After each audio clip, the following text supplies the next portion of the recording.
देखिए पहला प्रश्न क्या है, कह रहा है कि 1.2 मीटर लंबी एक लड़की भूमि से 88.2 मीटर की ऊंचाई पर एक क्षैतिज रेखा में हवा में उड़ रहे गुब्बारे को देखती है। किसी भी क्षण लड़की की आंख से गुब्बारे का उन्नयन कोण 60 अंश है। कुछ समय बाद उन्नयन कोण घटकर 30 अंश हो जाता है। इस अंतराल के दौरान गुब्बारे द्वारा तय की गई दूरी ज्ञात कीजिए। मेरे प्यारे विद्यार्थी, कहने का मतलब ये चीज है कि यह धरती है, ये आपका क्या जमीन है, जमीन पे 1.2 मीटर लंबी एक लड़की खड़ी है और आसमान में उड़ते हुए गुब्बारों को देखती है। जो गुब्बारा और जो धरती की दूरी है गुब्बारे से, वो 88.2 मीटर ऊंचाई पे गुब्बारा उड़ रहा है और तब गुब्बारों को देख रही है तो उस समय उसकी आंखों का उन्नयन कोण 60 अंश है। कुछ समय बाद थोड़ा वेट करती है, बस गुब्बारा उड़ के यहां से यहां तक चला जाता है, तो यहां से यहां तक चला जाता है तो अब उसकी आंखों का उन्नयन कोण 30 अंश हो जाता है। तो पूछ रहा है कि गुब्बारा जो यहां से यहां तक चल के आया है, बताओ कि कितना दूरी चल के गया है। यही पूछ रहा है, मतलब यहां से लेके यहां तक क्या पूछ रहा है, डिस्टेंस पूछ रहा है कि गुब्बारा यहां से यहां तक गया तो कितना दूरी तय करेगा। सिंपल मेरे प्यारे विद्यार्थी, देखिए यही पूरा फिगर है। देखिए ये आपका धरती है, धरती पे 1.2 मीटर लंबी लड़की है, उसकी आंख से पहले गुब्बारे का उन्नयन कोण 30 अंश था, अरे 60 अंश था। गुब्बारा उड़ के यहां से यहां तक चल गया, अब उन्नयन कोण 30 अंश हो गया। ठीक है, तो पूछ रहा है कि यहां से यहां तक दूरी, तो इसको हमने मिला दिया यहाँ पे। ठीक है, और यहाँ पे जमीन से इसकी दूरी यहाँ से लेके यहाँ तक बी तक, जमीन से दूरी तक कितना 88.2 मीटर ऊंचाई पे गुब्बारा उड़ रहा है। हमसे पूछा है कि यहाँ तक दूरी एफ ई का, तो एफ ई का दूरी किसके बराबर होगा, जीसी की दूरी के बराबर। जीसी का दूरी निकल गया, समझिए कि एफ ई का दूरी निकल गया। तो देखिए कितना सिंपल होता है, मैं बताता हूँ आप लोग धैर्य बनाए, धैर्य। देखिए कितना आसान होता है। दो त्रिभुज दिखाई दे रहा है, एक छोटा वाला त्रिभुज, एक बड़ा वाला त्रिभुज। तो छोटे वाले पहले त्रिभुज में हम देखेंगे, इसके बाद बड़े वाला त्रिभुज में देखें, आंसर यू निकल जाएगा। कैसे, पहले देखिए, पहले हम लिखेंगे त्रिभुज किस में, एफ जी डी में, त्रिभुज एफ जी डी में। अब त्रिभुज एफ जी डी में देखिए क्या है, आपको अगर यहां से लेके यहां तक पूरी लंबाई अगर 88.2 मीटर है, तो बताइए कि ईजी की लंबाई यहां तक की लंबाई कितनी होगी। अगर यहां से यहां तक की बात करूं तो मेरे प्यारे विद्यार्थी एक बात समझिए कि अगर 1.2 मीटर लंबी है कि यहां से लेके यहां तक लड़की है, तो जितना अगर 1.2 मीटर अगर ये भी है तो ये भी क्या 1.2 मीटर नहीं होगा क्या, बिल्कुल होगा, क्योंकि आयत बन गया। अगर 1.2 मीटर ये है तो ये भी 1.2 मीटर होगा। ठीक है, तो ये मेरे प्यारे विद्यार्थियों यहां से लेके यहां तक अगर 88.2 मीटर है और हमको दूरी चाहिए सिर्फ यहां तक की, तो 88.2 में से 1.2 घटा दूंगा तो यहाँ से ई सी की दूरी नहीं निकल जाएगा, बिल्कुल निकल जाएगा। घटा दीजिए कितना जाएगा, 88.2 में से 1.2 जाएगा तो 87 सेंटीमीटर। कितना, 87 सेंटीमीटर के आगे दूरी आ जाएगा। ई से लेकर कहां तक, सी तक की दूरी निकल गया। तो ई और सी की दूरी अगर 87 है तो क्या एफ और जी की दूरी नहीं होगी क्या 87, क्यों नहीं होगी, यहां तक यहाँ की दूरी नहीं होगी, 87 बिल्कुल होगा। तो ये भी 27 हो जाएगा, एफ और जी का दूरी 27। अब मेरे प्यारे विद्यार्थी त्रिभुज किस में देख रहे थे, त्रिभुज एफ जी डी में, एफ जी डी, ये छोटे वाले त्रिभुज में। तो छोटे वाले त्रिभुज देखिए लंब दिया, लंब कितना दे दिया 87 लंब दिया है, और यहां से आधार कैलकुलेट कर देंगे आराम से। तो लंब बटे आधार किस त्रिकोणमितीय फलन में आता है, तो लंब बटे आधार टेन थीटा में आता है, क्योंकि लाल बटा कक्का तो नाम सुने ही होंगे, लाल बटा कक्का। यह आपका यल बटे के साइन का होता है या कास का होता है टेन का, तो टेन क्या हो गया लंब बटा आधार। तो लिखेंगे त्रिभुज एफ जी डी में टेन थीटा बराबर, टेन थीटा बराबर क्या होता है लंब बटा आधार। एक चीज सबको मालूम है कि ये जो लंब है आपका ये वाला 90 अंश, और 90 अंश के स्थान भुजा क्या कहलाती है, कड़ कहलाती है। क्या कहलाती है, कड़। और कोण के सामने जैसे 60 अंश कोण है तो कोण के सामने भुजा हमेशा क्या कहलाती है, लंब कहलाती है।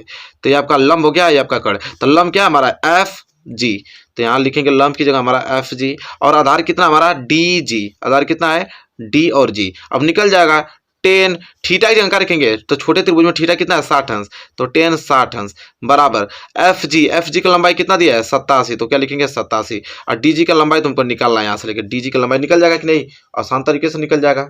ठीक है, तो चलिए अब यहाँ पे हम क्या करेंगे, टेन 60 अंश का, टेन 60 अंश का वैल्यू कितना होता है कड़ी में 3, टेन 60 अंश कड़ी में 3, कड़ी में 3 बटे 87 बटे में डी जी हो जाएगा। क्या हो जाएगा डी जी। यहाँ से डी जी के अगर लंबाई निकालना चाहो डी जी के, तो डी जी को भेज दीजिए यहाँ पे, कड़ी में 3 को ला दीजिए यहाँ पे, तो हो जाएगा 87 बटे कड़ी में 3। ठीक है, इतना मीटर आपका क्या आ गया डी जी की लंबाई। समीकरण नंबर 1 मान लीजिए इसको, यहाँ से यहाँ तक, यहाँ से यहाँ तक कितना आ गया 87 कड़ी में 3। अब कुछ नहीं करना है, कुछ नहीं करना मेरे प्यारे, तो बड़ा त्रिभुज आप ले लेंगे, बड़ा त्रिभुज बस। तो बड़ा त्रिभुज में यह 90 अंश है, बड़ा त्रिभुज ये 90 अंश के साथ भुजा ये वाली पूरा यहाँ से लेके यहाँ तक क्या कहलाएगा, कड़ कहलाएगा। ठीक है, ये आपका लंब कहलाएगा और ये क्या कहलाएगा आधार। तो देखिए लंब दिया हुआ है, लंब कितना यहाँ से ई जी 87, और यहाँ से लेके यहाँ तक पूरा आधार मान लिया जाएगा, बड़ा वाला त्रिभुज में आधार। तो फिर वही लिखेंगे यहाँ पे त्रिभुज किस में ई सी डी। ECD में क्या दिखाई दे रहा है, लंब बटे आधार टेन थीटा। तो टेन थीटा बराबर होता है लंब बटे आधार। लंब हमारे पास क्या है EC, आधार हमारे पास क्या है DC, यही ना है। अब देखिए टेन थीटा, थीटा बड़ा वाला त्रिभुज में थीटा कितना बना है 30 अंश का, क्योंकि उन्नयन को यहीं से बनना है तो 30 अंश बड़े वाला त्रिभुज में। तो 30 अंश बराबर EC का वैल्यू कितना दिया है 87, और बटे में DC। मेरे प्यारे विद्यार्थी बताइए DC को क्या मैं लिख सकता हूँ DG प्लस GC, यही ना है। तो मैं लिख दूंगा DG प्लस GC, इसको लिख दिया। DG प्लस क्या लिख दिया GC लिख दिया, कोई दिक्कत नहीं, क्योंकि DG में GC जोड़ेंगे तो DC के बराबर हो जाएगा यहाँ तक। तो यहाँ तक की दूरी को मैंने इसको और इसको जोड़ के लिख दिया, कोई दिक्कत नहीं। तो हो जाएगा 10 30 अंश, ठीक है। चलिए अब देखें यहाँ पे 10 30 अंश का वैल्यू कितना होता है। तो 10 30 अंश का वैल्यू कितना होता है, 1 होता है। 10 30 1 कितना होता है, नहीं 1 नहीं होता है, 1 बटे कड़ी में 3 होता है। 10 30 अंश का वैल्यू कितना होता है, 10 30 अंश का होता है 1 बटे कड़ी में 3 होता है, ठीक है। तो 10 30 अंश का वैल्यू 1 बटे कड़ी में 3, ये हो गया आपका कितना 87।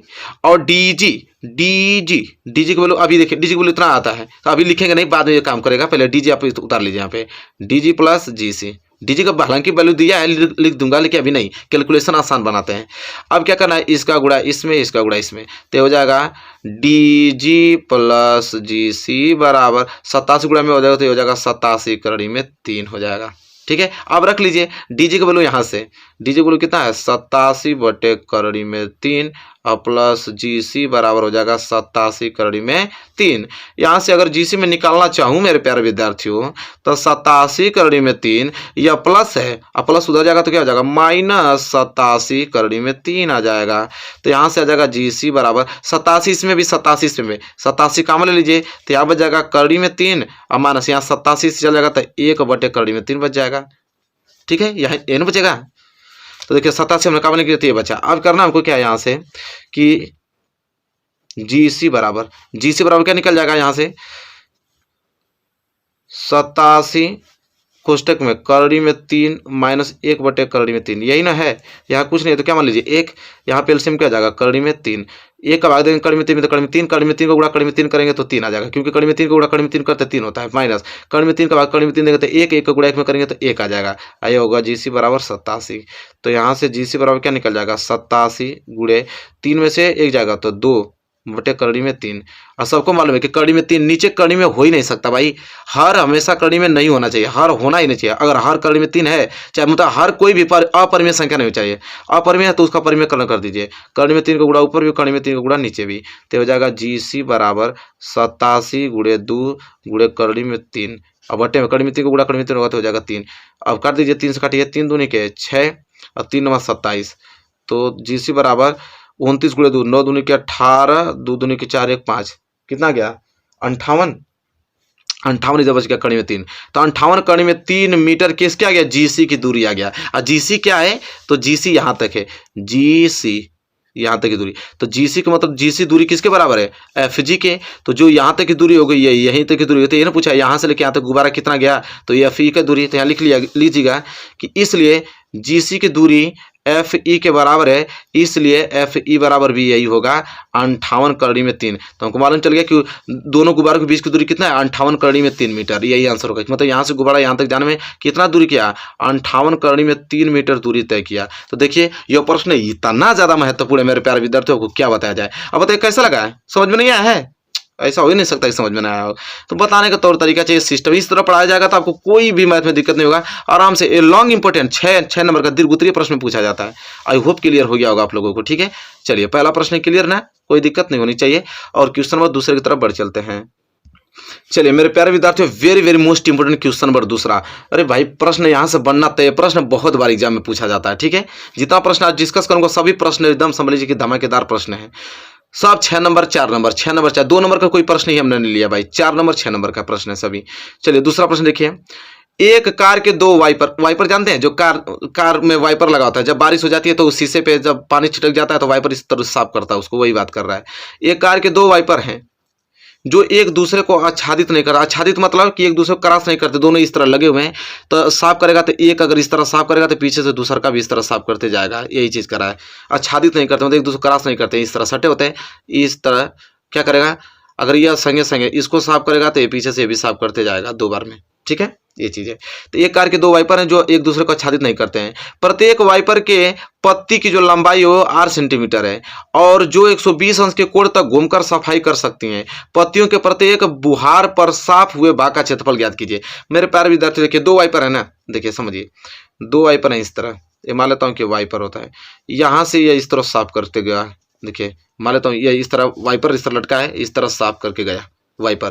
तो एक वाइपर तो और है, 2 वाइपर हैं, 2 ठो बना लेता हूँ वाइपर, यहाँ तक इस तरह साफ करके गया, इस तरह वाइपर लगा, इस तरह साफ करके यहाँ पे खड़ा हो गया। तो 2 वाइपर हैं, ठीक है, जिनकी त्रिज्या दे दिया, त्रिज्या कितना दिया 8 सेंटीमीटर। तो त्रिज्या समान होता है, ए बी आर तो A B R, A B R तो ए बी आर, 2 2 3 8 सेंटीमीटर।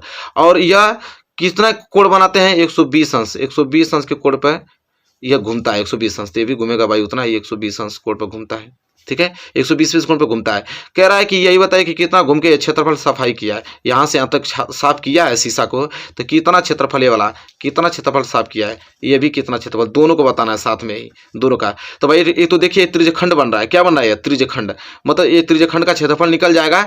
तो एक त्रिज्यखंड का निकल जाएगा तो 2 को गुणा करके दोनों का निकाल दूंगा। ठीक है, तो एक त्रिज्यखंड का क्षेत्रफल निकालता हूँ, त्रिज्यखंड ही तो बन रहा है, तो चलिए आराम से निकाल लेता हूँ। तो इसका नाम दे दीजिए ओ, इसका नाम ए, इसका नाम बी, इसका नाम दे दीजिए ओ, इसका नाम दे दीजिए पी, इसका नाम दे दीजिए क्यू। ठीक है, कोई दिक्कत नहीं। तो पहले यहाँ तक इसका निकालते हैं। ठीक है, तो पहले कुछ चीज जो दी होती है उसको लिख लेते हैं। ठीक है, तो वाइपर की पत्ती की लंबाई कितना दिया है, पत्ती की जो लंबाई है, ये जो पत्ती की लंबाई है 8 सेंटीमीटर है। तो यहाँ लिख लेंगे, थोड़ा सा लिखना पड़ता है, लिख देंगे वाइपर की पत्ती की लंबाई, वाइपर की पत्ती की लंबाई जो कि कितना दिया 8 सेंटीमीटर दिया है, कोई दिक्कत नहीं, आसान है, जो दिया वो लिखा हूँ। अब पत्ती द्वारा बना कोण, पत्ती द्वारा जो बन रहा है कोण कितना 120 अंश है, तो लिखेंगे पत्ती द्वारा, पत्ती मतलब वाइपर जो है इस तरह, पत्ती द्वारा बना कोण, पत्ती द्वारा बना कोण कितना है 120 अंश बन रहा है, मतलब थीटा बराबर कितना दिया 120 अंश। क्लियर है, चलिए। तो पत्ती द्वारा साफ किया गया क्षेत्रफल हमसे पूछ रहा है, पत्ती द्वारा साफ किया गया क्षेत्रफल। तो पत्ती द्वारा साफ किया गया क्षेत्रफल क्या है, एक पत्ती द्वारा बने त्रिज्यखंड के क्षेत्रफल है, त्रिज्यखंड का क्षेत्रफल निकल जाता हो जाएगा। लिखेंगे कि त्रिभुज किसका, ए ओ बी त्रिभुज, त्रिज्यखंड इस तरह लिखिएगा, त्रिज्यखंड लिखिएगा, त्रिज्यखंड ए ओ बी का क्षेत्रफल, त्रिज्यखंड ही तो बनना है ना, त्रिज्यखंड ए ओ बी का क्षेत्रफल। फार्मूला क्या होता है त्रिज्यखंड का क्षेत्रफल, त्रिज्यखंड का क्षेत्रफल निकालने का एक ही फार्मूला होता है मेरे प्यारे विद्यार्थियों, पाई आर स्क्वायर थीटा बटे कितना 360। ठीक है, ये होता है। तो पहले हमने ए ओ बी का, तो इस साइड इसका भी निकाल दिया जाए, इसका लिखेंगे कि त्रिज्यखंड, त्रिज्यखंड किसका पी ओ क्यू का क्षेत्रफल, इसका क्या हो जाएगा सेम वही, कोई भी हो फार्मूला तो सेम वही लगेगा 360। ठीक है, चलिए अब फिर दोनों को जोड़ देंगे तो हो जाएगा आपका। चलिए, चाहे एक का निकाल के 2 का गुणा, क्योंकि दोनों में सेम चाहिए, एक निकाल के 2 का गुणा कर दीजिए, दोनों को अलग अलग निकाल के जोड़ दीजिए। तो अब यहाँ पे लिखेंगे ये क्या हो जाएगा आपका पाई इंटू आर, आर का वैल्यू कितना दिया, आर ही दिया था, तो हो जाएगा पाई आर स्क्वायर। थीटा का वैल्यू कितना दिया 120 अंश, और नीचे आपका 360, तो कितना हो जाएगा 120 तिहाई 360, ऊपर आ गया पाई आर क्यू बटे कितना 3। इसको मैं इस तरह लिख सकता हूँ, एक ऊपर छिपा होता है, इसको लिख दूंगा 1/3 pi r cube. Pi r cube कहाँ है भाई, स्क्वायर ना, यहाँ पे क्यूब क्यों लग रहा है भाई, स्क्वायर है ना यहाँ पे।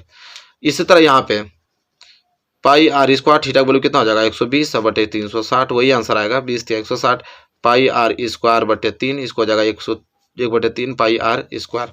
ठीक है, तो दो, अब यहाँ पे अलग अलग निकला है लेकिन हमको दोनों निकालना था, लिखेंगे इसलिए दोनों पत्तियों द्वारा, दोनों पत्तियों द्वारा, कितना आसान है ना, देख रहे हैं ना, बहुत आसान होता है। दोनों पत्तियों द्वारा साफ किया गया क्षेत्रफल, 2020 में पूछा गया था प्रश्न, साफ किया गया क्षेत्रफल बताइए, 2022 में आ जाएगा तो मजा ही आ जाएगा, समझिए कि। तो साफ किया, दोनों को जोड़ देंगे, 1/3 पाई आर स्क्वायर और प्लस 1/3 पाई आर स्क्वायर, दोनों जुड़ जाएगा। तो कितना हो जाएगा यहाँ पे 1/3 और 1/3 मिला के हो जाएगा 2/3 पाई आर स्क्वायर हो जाएगा। ठीक है, पूरा दोनों पति द्वारा साफ किया गया क्षेत्रफल, ये हो गया आंसर। तो देखिए कितना आसान होता है ना इन क्वेश्चनों को सॉल्व करना, बस आदमी समझ नहीं पाता है कि क्या तौर तरीका होना चाहिए, क्या सिस्टम होता है, किससे सॉल्व करेंगे। भाई एकदम सिंपल तरीका होता है, कुछ नहीं होता है, ठीक है, आराम से। कौन फेल करेगा जी, आपको बताइए। चलिए पास हो जाएंगे आराम से। क्वेश्चन नंबर दूसरा क्लियर हो गया ना, बस हमारे साथ बने रहिए। क्वेश्चन नंबर दूसरा क्लियर, क्वेश्चन नंबर तीसरे की तरफ बढ़ चलते हैं। चलिए क्वेश्चन नंबर तीसरा देखिए, क्वेश्चन नंबर तीसरा very very most important question है। क्या है क्वेश्चन, बहुत इंपॉर्टेंट है। एक तो एनसीईआरटी का एक्सरसाइज का क्वेश्चन 2020 में भी ये प्रश्न पूछा गया था, ठीक है, मतलब पीछे बहुत बार पूछा गया, लेकिन हालांकि न्यू लेटेस्ट की बात करें तो 2020 में, क्योंकि 21वें एग्जाम में 2020 में भी ये प्रश्न टेकअप हुआ था। क्या है कि दो घनों जिनमें से प्रत्येक का आयतन 343 सेंटीमीटर क्यूब है के संलग्न फलकों को मिलाकर एक ठोस बनाया जाता है, इन इससे प्राप्त घनाभ का पृष्ठीय क्षेत्रफल ज्ञात कीजिए। कह रहा है कि एक घन है, दो घन है, तो दोनों का प्रत्येक का क्षेत्रफल एक ठे का 343 सेंटीमीटर, दूसरे का 343, अब दोनों को जोड़कर एक घनाभ बन गया। अब उस घनाभ का क्षेत्रफल पूछ रहा है, तो कितना सिंपल है। देखिए कहने का मतलब ये चीज है कि पहले एक घन है, एक घन है, ये क्या है, घन। अब इस घन का आयतन दिया 343 सेंटीमीटर, ये घन और है, उसका भी आयतन इतना ही है। अब दोनों को ज्वाइंट कर दिया है, दोनों को क्या कर दिया है यार, ज्वाइंट कर दिया है।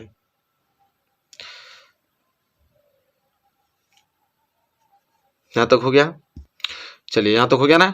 अब इन दोनों सिराओं को क्या किया, इस तरह ज्वाइंट कर दिया, इसमें मिलाकर समझ लीजिएगा कि दो मतलब दो घन ज्वाइंट हो गए हैं, ठीक है, दो घन क्या है, ज्वाइंट हो गया है। तो दो घन ज्वाइंट हो गया, तो अब एक घनाभ बन गया, तब घनाभ बनते इसका क्षेत्रफल पूछ रहा है, ठीक है। तो अरे क्षेत्रफल कह रहा हूं, पृष्ठीय क्षेत्रफल पूछ रहा है, घनाभ का पृष्ठीय क्षेत्रफल, बाहरी क्षेत्रफल क्या होगा इसका। तो चलिए सिंपल कहने का मतलब समझा गया ना आपको, कि मतलब क्वेश्चन कहना क्या चाहता है कि एक घन है तो उसका आयतन है 343 सेंटीमीटर, दूसरा भी घन है उसका भी आयतन 343, अब दोनों को घन को जोड़ दिया तो एक घनाभ बन गया। अब घनाभ का पृष्ठीय क्षेत्रफल पूछ रहा है, तो चलिए देखिए कैसे लगेगा। पहले जो चीज दिया है उसको लिख लेते हैं। पहले हमको घन का आयतन दे दिया है, घन का आयतन, तो घन का आयतन दिया है कितना भाई, 343 सेंटीमीटर क्यूब। तब घन का आयतन 343 सेंटीमीटर क्यूब दिया है। तो घन की भुजा तो हमको मालूम नहीं है, तो घन की भुजा मान लेंगे, घन की भुजा मान लेते हैं कि ए, और कुछ हमको तो दिया नहीं, वैसा हमको आयतन दिया है, तो घन की भुजा ए मान लेता हूं। तब कि घन की भुजा अगर ए है तो घनाभ का क्षेत्रफल क्या होगा, घनाभ का आयतन क्या होगा, घनाभ का आयतन। देखिए घनाभ का मतलब कि पूरा घनाभ बन गया ना, पूरा टोटल। तो अब घनाभ का मैं पहले निकालने वाला हूं क्या, भुजा, कि उसकी भुजा क्या होगी, भुजा की आवश्यकता पड़ेगी, इसलिए पहले भुजा निकाल रहा हूं। घन का आयतन अगर 343 सेंटीमीटर क्यूब है, ठीक है, घन का अगर आयतन 343 है तो घन की भुजा अगर एक मान लिया जाता है, घन की भुजा अगर एक, तो पहले देखिए यहां से एक चीज निकलेगा, पहले घन के आयतन यहां से, पहले इसको घनाभ का आयतन मत लिखिए, इसको आप इग्नोर कीजिए, आसान बनाना चाहता हूं आप लोगों को समझाने का तरीका आसान, आप कुछ भी दिमाग मत लगाइए, बस ये सोचिए कि घन का अगर आयतन 343 सेंटीमीटर क्यूब है और घन की भुजा अगर हमने ए मान लिया, तो घन का आयतन का फॉर्मूला क्या होता है बताइए। तो घन का आयतन का फॉर्मूला क्या होता है मेरे प्यारे विद्यार्थियों, ए क्यूब। घन का आयतन ये होता है, ए क्यूब बराबर कितना दे दिया है, 343। तो यहाँ से अगर ए का वैल्यू निकालूं तो ये क्या हो जाएगा आपका क्यूब, घनमूल हो जाएगा 343। तो ए बराबर 343, घनमूल कितना होता है 7, तो 7 सेंटीमीटर ये आ गया आपका क्या, भुजा। मतलब कि घन की भुजा कितना आ गया, 7 सेंटीमीटर। तब यहाँ से घन की भुजा अगर 7 सेंटीमीटर आ गया, तो मेरे प्यारे विद्यार्थियों बताइए कि अगर एक घन की भुजा अगर 7 सेंटीमीटर है, तो दोनों घन की भुजा अगर 7-7 सेंटीमीटर जोड़ दिया तो एक घनाभ बन गया। तो घनाभ की भुजा कितना हो जाएगा, तो 14 सेंटीमीटर, क्योंकि भुजा एक भुजा यहाँ तक पूरा काउंट होगा घनाभ के लिए। तो घनाभ की भुजा कितना हो गया, 14 सेंटीमीटर। इससे निष्कर्ष ये निकलेगा, तो यहाँ लिख लीजिएगा, ठीक है, कि घनाभ की लंबाई कितना निकल जाएगा, 7 सेंटीमीटर प्लस 7 सेंटीमीटर मिलकर हो जाएगा 14 सेंटीमीटर, क्योंकि पूरा यहाँ तक चाहिए। आइए सिर्फ यहाँ तक है, एक घन का है तो दो घन ज्वाइंट किया तो 14 सेंटीमीटर होगा ना। तो यहाँ पे घनाभ की लंबाई कितना हो गया, 14 सेंटीमीटर हो गया, कोई दिक्कत नहीं होनी चाहिए। चलिए ये 14 सेंटीमीटर हो गया, लेकिन ये वाला पोर्शन आपका साथ ही रहेगा, ये वाला पोर्शन भी आपका साथ ही रहेगा, ये वाला 14 सेंटीमीटर, ठीक है। चलिए तो घन की लंबाई कितना हो गया, 14 सेंटीमीटर हो गया। अब हम निकालेंगे नए घनाभ, जो नया घनाभ बन गया इसका पृष्ठीय क्षेत्रफल लिखेंगे, नए घनाभ का पृष्ठीय क्षेत्रफल, नए घनाभ का पृष्ठीय क्षेत्रफल। ये नहीं पूछा है, नोट्स वगैरह बनाते जाइए इन क्वेश्चन को। तो नए घनाभ का क्षेत्रफल क्या होता है, तो घनाभ का क्षेत्रफल फार्मूला मालूम है आपको, 2 लंबाई गुणे चौड़ाई प्लस चौड़ाई गुणे ऊंचाई और प्लस आपका ऊंचाई गुणे लंबाई, यही फार्मूला होता है। ठीक है, बस इसी पर रख देना है। तो हो जाएगा 2 गुणे लंबाई कितना 14, चलो लेकिन चौड़ाई 7 ही होगा, चौड़ाई क्या होगा 7 ही होगा, चौड़ाई 7 प्लस चौड़ाई 7 इंटू ऊंचाई, तो ऊंचाई भी तो आपको वही काउंट होगी, ऊंचाई यच, तो ये वाला ऊंचाई भी तो 7 है, बस लंबाई 14 होगा, बाकी ऊंचाई और चौड़ाई 7 ही 7 रहने वाला है। तो हो जाएगा 7 और प्लस देखिए ऊंचाई 7, लंबाई कितना हो जाएगा 14, गुणा कर दीजिए तो हो जाएगा 2 और 14 सत्ते 98, 7 सत्ते 49, फिर 14 सत्ते 98। तो यहाँ पे क्या हो जाएगा ज्वाइंट करेंगे तो 2 गुणे 8 8 16, 16 9 9 6 15, कितना हो जाएगा 5, 9 4 9 9 18, 18 4 22 और 22 2 24, 245, 245 में 2 को गुणा करेंगे तो हो जाएगा 490 सेंटीमीटर क्यूब, ये जो निकल के आया है ये नए घनत्व का पृष्ठीय क्षेत्रफल निकल के आ गया। तो यह प्रश्न बहुत ज़्यादा इंपॉर्टेंट है मेरे प्यारे विद्यार्थियों, आई होप क्लियर हो गया। क्लियर क्या बात है, एक घन का आयतन दिया है तो एक घन के आयतन से उसकी भुजा निकाल दिया है, तो भुजा से आपका यहाँ पे भुजा निकल गया 7 सेंटीमीटर, तो दोनों को ज्वाइन कर देगा तो लंबाई 7 सेंटीमीटर, लेकिन चौड़ाई तो 7 ही सेंटीमीटर, ऊंचाई भी 7 ही सेंटीमीटर वाली बढ़ेगा तो सिर्फ क्या लंबाई, तो अब लंबाई मालूम चल गया, चौड़ाई मालूम चल गया, ऊंचाई मालूम चल गया, तो इस तरह नए घन आपका फार्मूला हमको मालूम ही था पृष्ठीय क्षेत्रफल का, उस पर बस रख के कैलकुलेट करके ला दिया हूँ। तो बड़ी वाली बात क्या है, इसमें बहुत ज़्यादा सोचने वाली बात नहीं, ये सिंपल क्वेश्चन है, आराम से इसको क्वेश्चन को समझ में आ गया होगा, एग्जाम में आएगा ये प्रश्न। ठीक है, तो आराम से इसको मुस्कुराते हुए इस क्वेश्चन को क्या कर देना है, सॉल्व कर देना है। चलिए क्वेश्चन नंबर 4 की तरफ बढ़ चलते हैं। चलिए मेरे प्यारे विद्यार्थियों, यह सांख्यिकीय चैप्टर से लिया गया क्वेश्चन है, वेरी मोस्ट इंपोर्टेंट क्वेश्चन। ठीक है, बहुत लोगों को ये क्वेश्चन समझ में आता ही नहीं है जो ये प्रश्न बता रहा हूँ। ठीक है, 2017 में 19 में भी यह प्रश्न 17 में 19 में पूछा गया था, तो 21 में भी आ सकता है, एक साल गैप देकर। ठीक है, तो 21 में तो गैप दिया होता लेकिन पेपर नहीं हुआ, तो 2022 में आने की संभावना ज़्यादा है, इसलिए मैं इस प्रश्न को उठा लिया हूँ। और ये प्रश्न क्या है देखिए, कह रहा है कि यदि n प्रेक्षणों x1 x2 x3 dot dot dot xn इसी तरह बढ़ता जाएगा का समांतर माध्य यम है, उसका समांतर माध्य अगर यम है दे दिया है, तो प्रेक्षणों kx1 kx2 kx इस तरह चलते चलते kxn तक के समांतर माध्य ज्ञात कीजिए, जहाँ के जो है वो 0 नहीं होना चाहिए। तो बहुत ही ज़्यादा मोस्ट इंपॉर्टेंट है, जैसा कि आप देख पा रहे हैं, पहले लिखेंगे हल में कि दिए गए प्रेक्षण हमको क्यों कौन सा प्रेक्षण दिया है, तो प्रेक्षण हमको दिया है यहाँ पे क्या कि x1 कामा x2 और कामा x3 dot dot dot xn तक ही हमको प्रेक्षण दिया है, यहाँ तक का हमको क्या दिया प्रेक्षण दिया है, प्रेक्षण दिया है, तो इसलिए समांतर माध्य का फॉर्मूला क्या होता है मालूम है आप लोगों को, समांतर माध्य जिसको हम किसे डिनोट करते हैं एम से, स्मॉल एम से, तो समांतर माध्य बराबर क्या हो जाएगा। ठीक है, तो समांतर माध्य हमको दिया है, समांतर माध्य एम दिया है, आगे से दे चुका है। ठीक है, तो समांतर माध्य एम निकालेंगे, तो समांतर माध्य किसका निकालना है, पहले यहाँ नीचे इस तरह लिख दीजिएगा एक्स के जितने यहाँ गुणन है उसका मैं निकाला हूँ समांतर माध्य। तो समांतर माध्य बराबर क्या होता है, संख्याओं का योग, फार्मूला तो यही होता है, संख्याओं का योग, और बटे में क्या होता है कुल संख्या, समांतर माध्य यही निकलता है। ठीक है, इसे फार्मूला से संख्याओं का योग बटे कुल संख्या। तो यहाँ पे देखिए समांतर माध्य तो यम हो गया बराबर संख्याओं का योग, जी तो कितना संख्या दिया है x1 प्लस x2 और प्लस x3 और प्लस डॉट डॉट डॉट कहाँ तक प्लस xn तक जाएगा। ठीक है, और बटे में कुल संख्या। ठीक है, कुल संख्या हमको टोटल n दिया है, टोटल संख्या कितना दिया है n दिया है, इसको समीकरण नंबर क्या मान लीजिए 1, समीकरण नंबर यहाँ से 1 तैयार हो गया आप लोगों का। ठीक है, फिर कह रहा है कि यदि प्रेक्षण, अब नया प्रेक्षण दिया है, कह रहा है कि यदि प्रेक्षण हमारे पास अगर kx1 हो और कामा kx2 हो और कामा kx3 हो डॉट डॉट डॉट इसी तरह अगर kxn तक चला जाए, तो हम बताइए कि यहाँ तक ये पूरे जितने प्रेक्षण नए प्रेक्षण आपको दिखाई दे रहे हैं, इन प्रेक्षणों का समांतर माध्य क्या होगा, तो इन प्रेक्षणों का समांतर माध्य क्या रहेगा, लिखेंगे समांतर माध्य, समांतर माध्य। तो समांतर माध्य बराबर क्या होता है, संख्याओं का योग, जितना संख्या उसका योग कीजिए, तो kn1 प्लस kn2, अरे n2 कह रहा हूँ, x होगा ना, x1 x2 plus kx3 dot dot dot plus kxn तक, संख्याओं का क्या हो गया यार योग, बटे में कुल संख्या कितना है, कुल संख्या n, वही नंबर रहने वाला है n।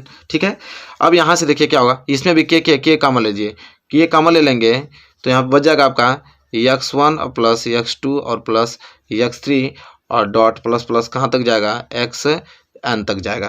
ठीक है, यहाँ तक, और बटे में आपका बचेगा n। क्लियर हो गया। अब देखिए, अब इन दोनों को समीकरण नंबर दूसरा मान लीजिए, इन दोनों को जोड़ देते हैं, समीकरण नंबर दोनों की तुलना करेंगे तो इसका क्या है आपका समांतर माध्यम, समांतर माध्यम इसका क्या निकलेगा के, इसका क्या निकल गया एम, तो ये टोटल क्या हो जाएगा आपका के एम।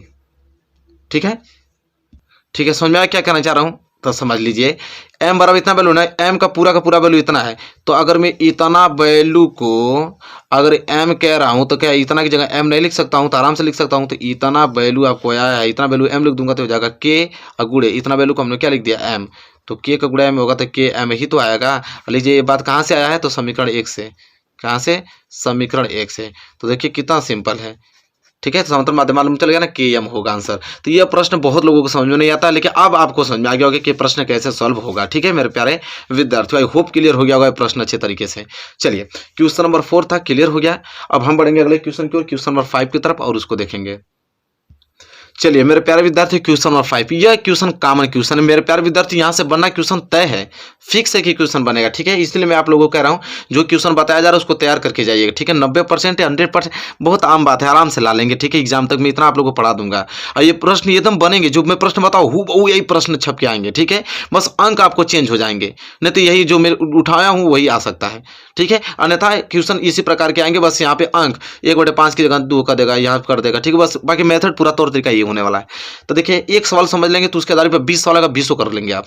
क्वेश्चन ये है कि 1 भिन्न 1/3 हो जाती है जब उसके अंश में से 1 घटाया जाता है, और वह 1/4 हो जाती है जब हर में 8 जोड़ दिया जाता है। तो कह रहा है कि वह भिन्न ज्ञात कीजिए। मेरे प्यारे विद्यार्थियों, सबको मालूम है कि जो भिन्न है, भिन्न किसे लिखते हैं? भिन्न उसे कहते हैं जो x/y के रूप में हो, जो अंश बटे हर के रूप में हो, जो अंश बटे हर के रूप में हो उसे हम कहते हैं भिन्न। भिन्न कभी ऋणात्मक नहीं होती, बस यही अंतर होता है, भिन्न कभी ऋणात्मक नहीं होती है।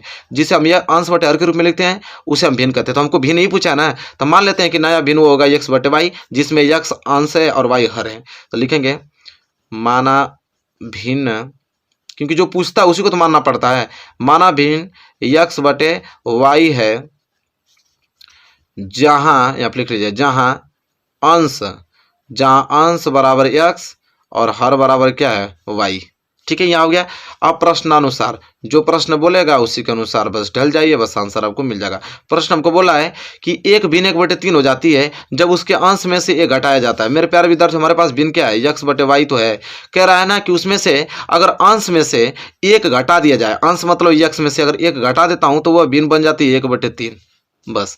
और दूसरा कह रहा है कि वह 1/4 हो जाती है जब हर में 8 जोड़ दिया जाता है, मतलब भिन्न हमारा वही रहने वाला है, x/y ही रहेगा। लेकिन कंडीशन अब यह है कि हर में अब मुझे 8 जोड़ना पड़ेगा। जैसे ही हर में 8 जोड़ूंगा तो वह भिन्न 1/4 हो जाती है। तो कह रहा है कि वह भिन्न ज्ञात कीजिए। तो देखिए अलग अलग 2 समीकरण बन गया, अब हल कर दीजिए, निकल जाएगा। तो देखिए 3 को गुणा x में करेंगे तो 3x, माइनस 3 को गुणा 1 में करेंगे तो 3, बराबर y को गुणा 1 में करेंगे तो y। कोई दिक्कत है क्या? कोई नहीं।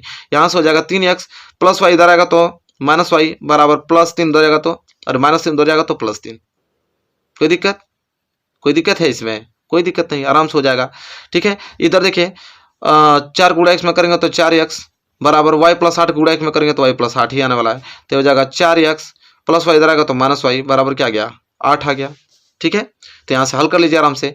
ये हो जाएगा 3x - y, इसको इधर ही ला दीजिए, +3 इधर आएगा तो -3 बराबर 0 बचेगा। ये हो जाएगा 4x - y + 8 इधर आएगा तो -8 बराबर क्या बच गया? 0 ही बच गया। कोई दिक्कत नहीं होनी चाहिए। क्लियर हो रहा है? कोई दिक्कत नहीं। इसको समीकरण 1 मान लीजिए, इसको समीकरण क्या मान लीजिए? 2 मान लीजिए, बात खत्म। ये देखिए -y, ये भी -y है, तो -y दोनों माइनस है तो घटा देंगे तो एक ठे प्लस में हो जाएगा तो कट जाएगा। लिखेंगे समीकरण 1 व समीकरण 2 को घटाने पर, समीकरण 1 व समीकरण किसको घटाने पे? 2 को घटाने पे। समीकरण 1 और समीकरण 2 को घटाने पे समीकरण 1 क्या हमारे पास? 3x - y - 3 बराबर 0। समीकरण दूसरा क्या हमारे पास? 4x - y - 8 बराबर 0। यही तो है। घटाने पर ये प्लस है तो माइनस, ये माइनस है तो प्लस, ये माइनस है तो प्लस, चिन्ह चेंज हो जाता है। तब -y या +y क्या हो जाएगा? अब कैंसिल। ये हो जाएगा +3x - 4x, तब +3x - 4x, बड़े में से छोटा घटेगा, 4x में से 3x, x बड़ा चिन्ह लगेगा, बड़ा का चिन्ह क्या? माइनस, तो माइनस, फिर ये हो गया बीच में -3 और +8, अभी माइनस नहीं लगेगा, -3 + 8, तो 8 में से 3 जाएगा तो बचेगा 5, बड़े वाला चिन्ह लगेगा, बड़े वाला चिन्ह हमारे पास क्या है? प्लस, यहाँ पे लगेगा प्लस, बराबर 0। तो यहाँ से क्या हो जाएगा? -x बराबर +5 उधर जाएगा तो -5, माइनस माइनस कैंसिल, x बराबर क्या आ गया? 5। बस x बराबर 5 आ गया तो x का मान किसी भी समीकरण में रख लीजिए। ये समीकरण आपके क्या है? पहला है, ये समीकरण आपका दूसरा है। ठीक है, तो लिखेंगे x बराबर 5 का मान, x बराबर 5 का मान कोई भी किसी में भी रख लीजिए, आ जाएगा। समीकरण किस में रखने पे, एक में रखने पे, एक में रखने पर, एक में रखेंगे तो रख लीजिए। हमारे पास समीकरण एक क्या है, 3x माइनस वाई माइनस 3 बराबर 0 है, तो रख लीजिए, हो जाएगा 3 गुणे x की अंका रखेंगे 5 माइनस वाई माइनस 3 बराबर 0, 5 तिहाई 15 माइनस वाई माइनस 3 बराबर 0। तो 15 में से 3 जल जाएगा तो बच जाएगा 12 माइनस वाई बराबर 0। तो माइनस वाई बराबर प्लस 12 उधर जाएगा तो minus 12, minus minus cancel, Y बराबर 12 आ गया।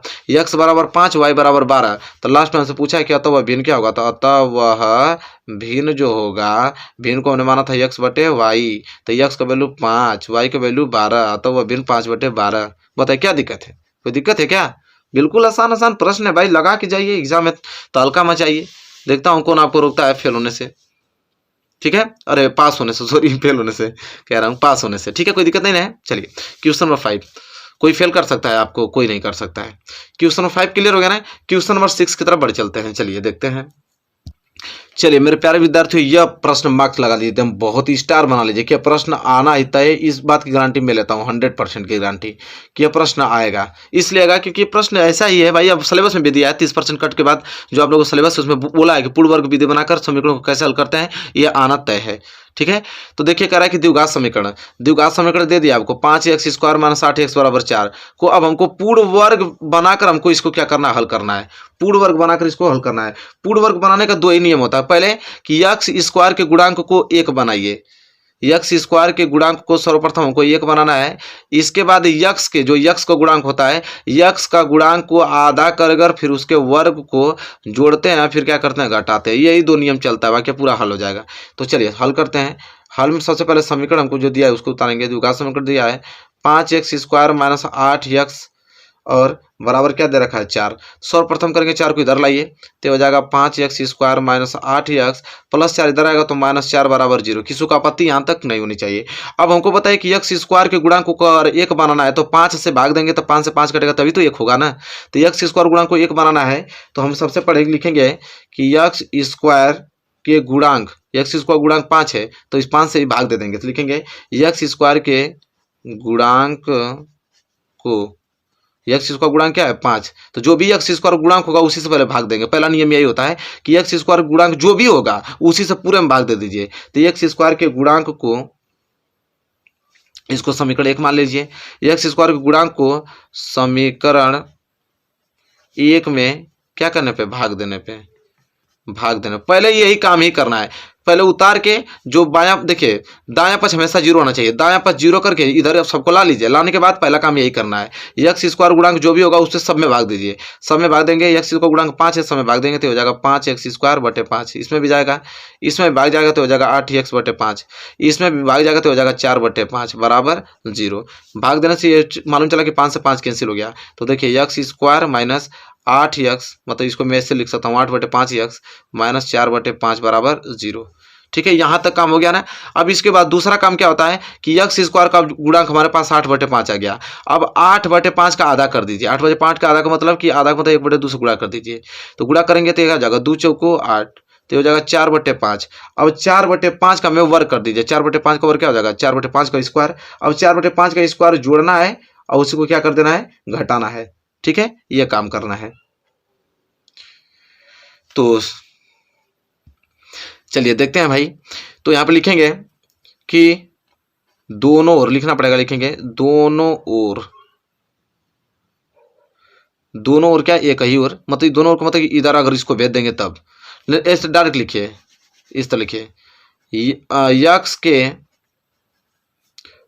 गुणांक के आधे, मतलब यक्स स्क्वायर गुणांक के आधा, यक्स के स्क्वायर के गुणांक के आधे का वर्ग, आधे का वर्ग कितना है, 4 बटे 5 का स्क्वायर जोड़ने व घटाने पे, जोड़ने व क्या करने पे, घटाने पे।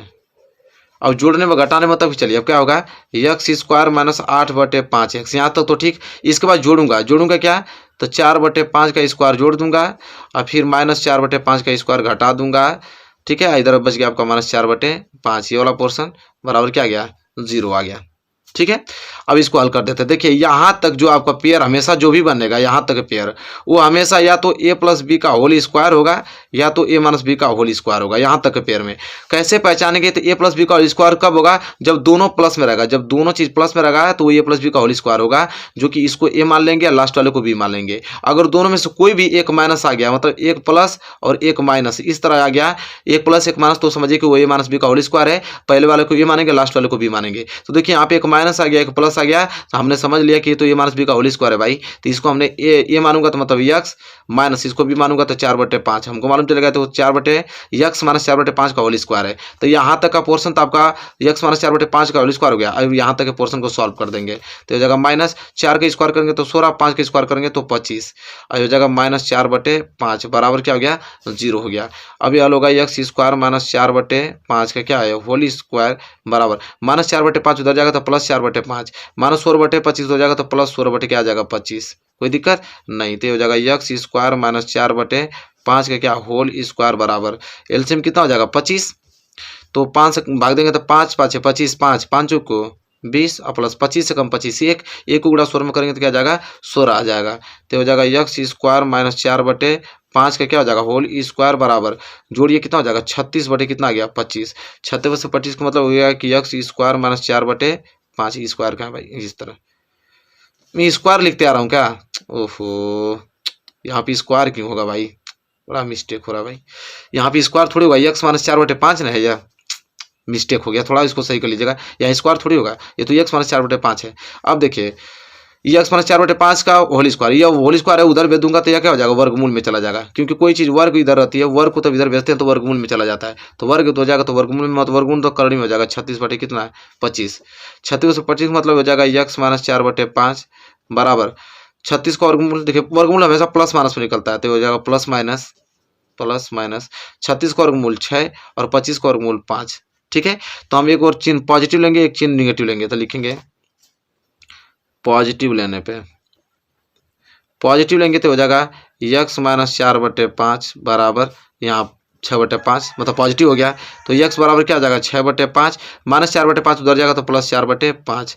तो हो जाएगा यक्स बराबर, हर दोनों समान तो जोड़ दीजिए 6 4 10/5 काट दीजिए 5 दूनी के 10, यक्स बराबर 2 आ गया। लेकिन अगर यही चिन्ह निगेटिव एक बार लेंगे, निगेटिव लेने पे तो निगेटिव लेंगे तो क्या हो जाएगा? यक्स माइनस 4/5 बराबर, अब यहाँ पे हो जाएगा माइनस 6/5 हो जाएगा। अगर यक्स वैल्यू निकालना चाहूँ तो माइनस 6/5, अब माइनस 4/5 उधर जाएगा तो प्लस 4/5, तो हर तो यही होगा 5, और यहाँ पे प्लस माइनस माइनस 6 प्लस 4 क्या हो जाएगा? 2, क्योंकि 6 में से आ जाएगा तो 2, तो 2/5, तो एक्स बराबर क्या आ गया? 2/5। तो एक एक्स बराबर 2/5 आ गया, एक एक्स बराबर 2 आ गया, ये इसका आंसर हो गया। ठीक है, हल निकल गया। इसको आप सही कर लीजिएगा, मैं स्क्वायर लिखते आ गया था, मिस्टेक हो गया, तो थोड़ा उसके लिए सॉरी चाहूँगा। ठीक है, ये ध्यान मैंने नहीं दिया, तो इसको स्क्वायर को काट देना। ठीक है, यहाँ तक चीज़ें क्लियर है? बताइए कोई दिक्कत है आप लोगों को? कोई दिक्कत नहीं होनी चाहिए। आई होप आपको क्लियर हो गया होगा मेरे प्यारे विद्यार्थियों अच्छे से। ये क्वेश्चन नंबर आपका 6 है, very very most important question है। आई होप ये क्लियर हो गया होगा आप लोगों को बहुत अच्छे तरीके से। ये बनना तय है आप लोगों की एग्जाम में, फिक्स क्वेश्चन है, बनना आप लोगों का तय है। तो क्लियर हो गया ना क्वेश्चन नंबर 6 तक? कोई दिक्कत कोई डाउट आप लोगों को नहीं होना चाहिए। चलिए क्वेश्चन नंबर 7 की तरफ बढ़ चलते हैं और उसको देखते हैं। चलिए मेरे प्यारे विद्यार्थियों, question number 7 very most important question है। कह रहा है कि त्रिभुज ABC किसी त्रिभुज के अंतःकोण हो। कह रहा है कोई त्रिभुज जो ABC के या ABC अंतःकोण है, तो सिद्ध कीजिए कि cos B प्लस C बराबर माइनस cos A होता है। तो ABC किसी त्रिभुज के अंतःकोण है, सबको मालूम है कि त्रिभुज के अंतःकोणों का योग कितना होता है? 180 अंश होता है। तो यहाँ पे लिख दूंगा मैं कि कोण A प्लस कोण B प्लस कोण C बराबर 180 अंश। लिख दूंगा कि नहीं? इसलिए लिख दूंगा क्योंकि हमको बोल रखा है कि जो ये आपको A है और ये B और C, ये A और B C जो है ना, वो किसी त्रिभुज के अंतःकोण हैं। तो त्रिभुज के अंतःकोण है तो मैंने लिख दूंगा कि कोण A प्लस कोण B प्लस कोण C बराबर 180 अंश। त्रिभुज के तीनों अंतःकोणों का योग 180 अंश होता है। कोई दिक्कत नहीं होना चाहिए, आराम से लिख दूंगा। अब देखिए कैसे हमको हल करना है, B प्लस C लाना है, तो B प्लस C का वैल्यू यहाँ निकाल लीजिए, तो हो जाएगा B प्लस C बराबर 180 और कोण A उधर जाएगा तो माइनस A में। बस हमको सिद्ध क्या करना है? इसके बराबर इतना है, तो लिखेंगे LHS लेने पे, LHS लेने पर, LHS लेने का मतलब कि क्या हमारे पास cos B प्लस C लेने पे। अब इससे हमको यह बनाना है, तो लिखेंगे cos B प्लस C की वैल्यू कितना आया है? B प्लस C बराबर कितना आया है? 180 माइनस A आ गया। ठीक है, 180 माइनस A आ गया। अब बराबर, अब यहाँ से एक फार्मूला होता है कि cos 180 माइनस थीटा बराबर माइनस कॉस थीटा होता है। ये फॉर्मूला में रट जाइए, most important. Cos 180 minus theta बराबर माइनस कॉस थीटा, तो कॉस 180 माइनस ए बराबर क्या, इसको नहीं हो जाएगा minus cos A minus cos A. यही चीज़ तो प्रूफ करना था। देखिए आ गया कि नहीं, तो RHS उसके कोष्टक बगल में लिख लीजिएगा कि इस फार्मूले से आया है, क्योंकि cos 180 माइनस थीटा बराबर माइनस कॉस थीटा, तो cos 180 माइनस ए बराबर क्या हो जाएगा माइनस कॉस ए। बात खत्म, यही चीज़ करना है, RHS आ गया। तो आई होप आपको क्लियर हो गया होगा प्रश्न नंबर 7वां, कोई भी डाउट आपको नहीं होगा मेरे प्यारे विद्यार्थी। क्वेश्चन नंबर 7वें में क्लियर हो गया ना आप लोगों को? कोई दिक्कत है आप लोगों को बताइए? कोई नहीं, अब प्रश्न बहुत ज़्यादा महत्वपूर्ण है, एग्जाम में तो आएगा ही आएगा। चलिए क्वेश्चन नंबर 7वां क्लियर हो गया, क्वेश्चन नंबर 8वें की तरफ बढ़ चलते हैं। चलिए मेरे प्यारे विद्यार्थियों, देखिए यह प्रश्न वेरी वेरी मोस्ट टाइम पे प्रश्न है, ठीक है। कह रहा है कि बिंदु 4, -3 और 8, 5 को जोड़ने वाले रेखाखंड के मध्य बिंदु के निर्देशांक। कह रहा है कि मान लेते हैं कोई बिंदु ए है और कोई बिंदु ए बी है, और यहाँ तक ये बीच की दूरी है। बिंदु ए का निर्देशांक दिया है 4, -3 और बिंदु का निर्देशांक दिया है 8, 5। कह रहे हैं इन दोनों बिंदुओं को विभाजित करने वाला मध्य बिंदु कोई पी है, उसका निर्देशांक मान लीजिए x, y। तो इसका निर्देशांक पूछ रहा है, कह रहा है कि इसको मध्य बिंदु को विभाजित करने वाले बिंदु का निर्देशांक ज्ञात कीजिए। कितना सिंपल होता है, मध्य बिंदु का निर्देशांक सब लोग जाते हैं। देखिए ये क्या हो जाएगा x1, ये क्या हो जाएगा y1, ये क्या हो जाएगा x2 और ये क्या हो जाएगा y2, और सब y2। सबको मालूम कि मध्य बिंदु पूछ रहा है, मध्य बिंदु का निर्देशांक। तो मध्य बिंदु का निर्देशांक कैसे निकलता है, तो x बराबर x1 प्लस x2/2, यह फार्मूला होता है। y बराबर y1 प्लस y2/2, यह फार्मूला होता है। ये मध्य बिंदु का निर्देशांक निकालने को होता है। तो यहाँ से x बराबर क्या हो जाएगा x1 मतलब 4 और प्लस x2 मतलब 8/2। इधर y निकाला जाए तो y बराबर y1 क्या है -3 और प्लस y2 क्या है यहाँ पे 5/2। तो यहाँ हो जाएगा x बराबर 8, 4, 12/2 कट जाएगा, तो x बराबर क्या आ जाएगा यहाँ पे 2 × 6 = 12, 6। ये हो जाएगा y बराबर -3 प्लस 5, तो 5 में से 3 जाएगा तो 2, बड़े वाला चिन्ह लगा तो प्लस ही रहेगा 2/2, फिर कैंसिल हो जाएगा तो 1 आ जाएगा, तो y बराबर 1। तो अतः मध्य बिंदु का निर्देशांक, अतः मध्य बिंदु के जो निर्देशांक होंगे, तो निर्देशांक हमेशा x, y लिखते हैं। तो x हमारे पास क्या है 6 और y हमारे पास क्या है 1। अतः मध्य बिंदु का निर्देशांक जो हो जाएगा वो क्या हो जाएगा 6, 1 हो जाएगा। बस बात खत्म। तो यहाँ से एक प्रश्न बनना तय हो जाता है कि मध्य बिंदु के निर्देशांक के पूछेगा, मध्य बिंदु के निर्देशांक ज्ञात कीजिए, ठीक है। तो आप यही फार्मूला लगाइएगा, ठीक है। क्लियर है ना आप लोगों को? तो ये प्रश्न नंबर 8 था। आई होप आपको प्रश्न नंबर 8वां क्लियर हो गया होगा बहुत अच्छे तरीके से, कोई भी डाउट आप लोगों को नहीं होगा प्रश्न नंबर 8 में मेरे प्यारे विद्यार्थियों। देखिए सिंपल क्वेश्चन है, इसमें क्या दिमाग लगाने वाली बात है। चलिए प्रश्न नंबर 9 की तरफ बढ़ चलते हैं। चलिए देखिए त्रिभुज का क्वेश्चन है मेरे प्यारे विद्यार्थियों। त्रिभुज का तो मैं तो एक ही वीडियो में पूरा कंप्लीट आप लोगों को बता दूंगा कि त्रिभुज में देख सकते हैं कि इस बार 9 प्रमेय हमने सिद्ध करके दिखाया, 9 प्रमेय से ही बार कोई नहीं जाएगा, ठीक है। लेकिन त्रिभुज का क्वेश्चन भी बन जाता है 2 नंबर के लिए। तो यह प्रश्न त्रिभुज का है। कह रहा है कि चित्र में AO/OC, AO/OC और BO/OD दिया है, कितना 1/3 दिया है, और DC की लंबाई अगर 1.5 है, ठीक है। तो इसमें देखिए DC बराबर कितना दिया है 1.5 सेंटीमीटर दिया है। तो AB का वैल्यू पूछ रहा है, करेक्ट। तब AB का वैल्यू बताइए। तो मेरे प्यारे विद्यार्थियों सिंपल है, सबको मालूम है कि अगर AO/OC हमको दिया है किसके बराबर BO/OD बराबर कितना दिया है 1/3, और तथा DC बराबर हमको दे रखा है कितना 1.5 दे रखा है, ठीक है। तो मेरे प्यारे विद्यार्थियों अगर देखिए AO/OC या BO/OC के बराबर है, अगर इस समानुपातिक में है तो ये भी भुजाएं आपस में समानुपातिक हो जाएंगी। मतलब मैं इससे कहूँगा कि AO/OC है BO/OD के बराबर, तो ये बराबर हो जाएगा AB/ किसके DC के बराबर, AB/DC के अनुपात हो जाएगा। तो यहाँ पे जैसा कि मालूम है आप लोगों को कि AB और OD, अगर इन दोनों से हम एक बात निष्कर्ष निकालना चाहें यहाँ से यहाँ तक, इन दोनों से, तो यहाँ दोनों का वैल्यू देखिए, अगर यहाँ से निष्कर्ष निकाल चाहें तो BO/OD, तो देखिए BO/OD दिया हमको 1/3 बराबर AB अगर हमको कैलकुलेट करना है, और बटे में DC की लंबाई दिया है 1.5, तो आराम से कैलकुलेट हो जाएगा। यहाँ से 3 को गुणा AB में होगा तो हो जाएगा 3AB बराबर 1.5 गुणा 1 में होगा तो 1.5। अगर AB निकालना चाहूँ तो AB बराबर 1.5 बटे कितना हो जाएगा 3, तो 10 अगर यहाँ हटा दूँ तो यहाँ पे 0 बढ़ जाएगा, तो हो जाएगा AB बराबर 15 बटे कितना 30, तब 15 कम 15, 15 दूनी की 3, 1/2, 1/2 का मतलब 0.5 सेंटीमीटर। तो 0.5 सेंटीमीटर किसकी लंबाई आ जाएगी AB की। देखिए कितना आसान है, आराम से मिल जाएगा आप लोगों को 2 नंबर। तो ये question very very most important, I hope clear होगा क्वेश्चन नंबर 9, ठीक है मेरे प्यारे विद्यार्थियों। कोई भी दिक्कत हो रहा है कमेंट करके बताइएगा, कोई दिक्कत हो तो वैसे सिंपल क्वेश्चन है, आराम से इसको समझ ले रहे होंगे आप लोग, ठीक है। चलिए क्वेश्चन नंबर 10वें की तरफ बढ़ चलते हैं। चलिए मेरे प्यारे विद्यार्थी, क्वेश्चन नंबर 10वां देखिए। क्वेश्चन नंबर 10वां वेरी वेरी मोस्ट इंपोर्टेंट, मूलों की प्रकृति पूछता है कि समीकरण 3x square plus 2x minus 1 बराबर 0 के मूलों की प्रकृति कैसे होगी। तो देखिए मेरे प्यारे विद्यार्थी, मूलों की प्रकृति है पूरा का पूरा किस पे डिपेंड करती है, विविक्त कर पर। विविक्त कर पर, विविक्त का मतलब डी। देखिए यहाँ पे 3 कंडीशन चाहता मैं लिख भी देता हूँ कि अगर डी जो है अगर 0 से बड़ा आ गया, पहला कंडीशन, अगर डी का वैल्यू 0 से अगर बड़ा आ गया, और डी बराबर फॉर्मूला क्या होता है, बी स्क्वायर माइनस 4ac। तो यहाँ से हम अगर डी का वैल्यू निकालूँ, अगर डी 0 से बड़ा आ गया तो वहाँ पे जो मूल होगा वो होगा वास्तविक। क्या होगा, वास्तविक होगा, परिमेय होगा, वास्तविक होता है, परिमेय होता है और असमान होता है, असमान होता है। यहाँ तक क्लियर। दूसरा कंडीशन बनता है कि अगर यह देखिए डी जो है 0 से बड़ा होगा तो वास्तविक कहलाएगा, परिमेय कहलाएगा और असमान कहलाएगा। लेकिन उस समय जो डी का वैल्यू होना चाहिए एक पूर्ण वर्ग होना चाहिए। क्या होना चाहिए, पूर्ण वर्ग। ठीक है। अगर फिर कंडीशन डी अगर 0 के बराबर, डी 0 से बड़ा हो रहा है लेकिन इस बार पूर्ण वर्ग ना हो, इस बार पूर्ण वर्ग ना हो, तो पूर्ण वर्ग नहीं होता है तो उस समय वास्तविक कहलाता है और परिमेय की जगह हो जाता है अपरिमेय। परिमेय की जगह क्या हो जाता है, अपरिमेय, और असमान ही रहता है। बस एक चीज कंडीशन चेंज होता है, परिमेय नहीं क्या कहलाता है उस समय, अपरिमेय कहलाता है। ठीक है। फिर देखिए फिर अगला कंडीशन, तीसरा कंडीशन क्या बन जाता है कि अगर डी 0 से छोटा आ जाए तो उस समय कंडीशन क्या होता है, तो डी अगर 0 से छोटा आ जाएगा तो उस समय काल्पनिक होता है। काल्पनिक क्या होता है, काल्पनिक होता है, याद रखिएगा। इसके बाद चौथा कंडीशन कि अगर डी 0 के बराबर आ जाए तो क्या हो जाएगा, तो डी 0 के बराबर आ जाएगा तो वास्तविक होता है और समान होता है, वास्तविक और समान होता है। यही 4 कंडीशन से हम मूलों की प्रकृति पूछेगा। ठीक है, इन चारों में से आएगा। ठीक है। तो देखिए समीकरण दिया ना मूलों की प्रकृति, सबसे पहले हम निकालेंगे वियुक्त कर। वियुक्त का बराबर होता है डी बराबर बी स्क्वायर माइनस 4ac।